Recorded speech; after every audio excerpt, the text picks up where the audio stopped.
an extreme lack of parity. Is you see it already. Look at England. That's the pinnacle example of this, where there's no, I mean, they have FFP, but that's like, you know, make believe anyway, unless you're Oh, is it? Everton. Tell me more. Unless you're Everton, Yeah, tell me more.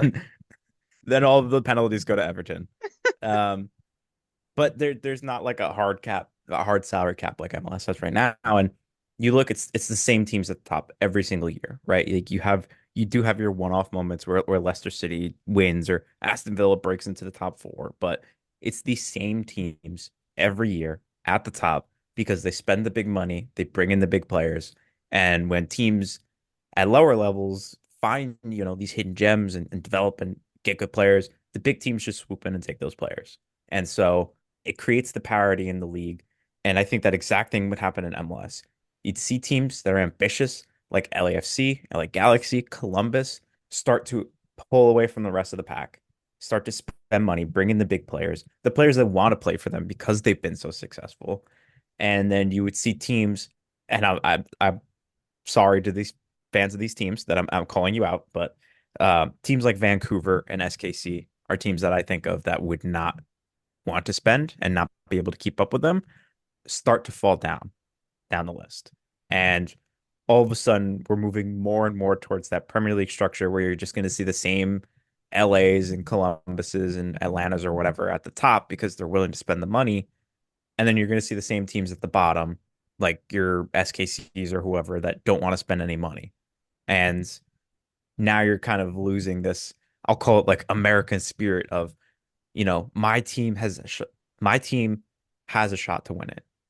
Like in my lifetime, I will see my team have a shot to win this. Whereas, like, let's be honest, if you're a Norwich fan in England, very high chance in your lifetime you will never see Norwich come even close to winning a Premier League title. So I think that's the difference between expectations in Europe versus expectations in the US. So I think the lack of parity would be a bad thing for trying to get US fans to watch the league. Yeah, I outlined this two different ways, right? I think, you mentioned it and we both have the same thing, right? Like Bayern Munich winning the league 10 times, Man City winning it six, now soon to be seven in a row or something like that, right? PSG winning nine out of the last 10. Like they go out, they win, and it also pays into a kind of the way that the money is distributed, right? The higher you finish, the more money you get, and that creates that gap, sure. But it means that with the salary cap, it means that there's a more level playing field, right? You talked about it, but it's not impossible in our league to have the haves and have-nots, right? I mean, even throughout time, there have always been like always two teams that have been really, really competitive, right? DC and Chicago early, TFC and Seattle, LAFC and Philly. Now you got Columbus up there. Like all of these teams that can go from good to great or bad to good. I mean, see FCC in their drastic turnaround, right? If you remove that parity, does it plunge the bad teams into obscurity, maybe to the point where they can't exist anymore? And what I've put there is it can and it can't, right? Right now, there are teams that have awful attendance because they are terrible. If they sign players to get better attendance, or if they sign players to get better, then their attendance will get better. Fans follow teams if they're good, right? Look at Carolina Panthers last year showing up in an NFL game with $2 tickets or whatever that was just pure empty, right? But without a salary cap, the players would likely end up on teams with the biggest owners and or in the better positions, right? The LAs, the Miamis, the New Yorks. So it would suggest that they would get better players, they would win more frequently, and if that's the case, you compound that over a few years, teams would end up losing money hand over fist, and it might end up needing to fold up. And I say fold and not sell to another owner because it's America. There are five other sports here that have priority over our league, which is unfortunate but true. There aren't billionaires that are signing up to take on a multi-million-dollar project in Chicago or San Jose or wherever just for the possibility of a 300K prize with MLS Cup, right? That's why they're investing in Europe because yeah, there's the risk of losing money if you go down, but the risk of winning and even just being bang average is infinitely more profitable, right? Infinitely. Now on the other side of it, the way the league is set up in a single entity, it's sustainable, right? If the league is making money, which happens with more exciting players and more successful teams and all that, the owners are making money no matter what, and if they lose a couple of thousands of fans because they are not good, you're not plunging them into obscurity. You're allowing them to say, hey, you've got this balance here. Now go reinvest and bring your fans back. How often does that happen? I have no idea because I mean, you look at Chicago right now, who has been trying, right? They're spending lots of money, but they're not doing it properly, and it's hurting them, and their team or their fans are replying to that in turn.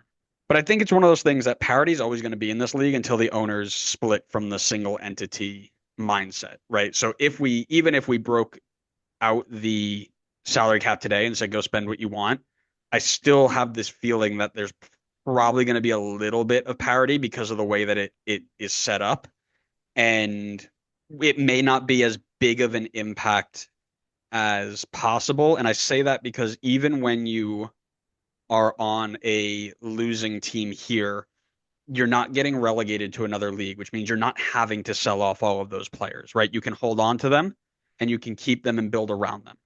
Whereas, who was it? Was it Southampton 2 years ago who went down and had to sell everybody versus Leicester who kept hold of them and basically had a what was it? A financial fair play thing that once again another team that had a financial fair play charge that wasn't included on them. Shocker. I don't know how that happens, but I guess if you You have wear to win the league title, and then you get a yeah, freebie. you get a That's pass part of from it. it. Yeah, you get a pass from Hmm. it. That's right.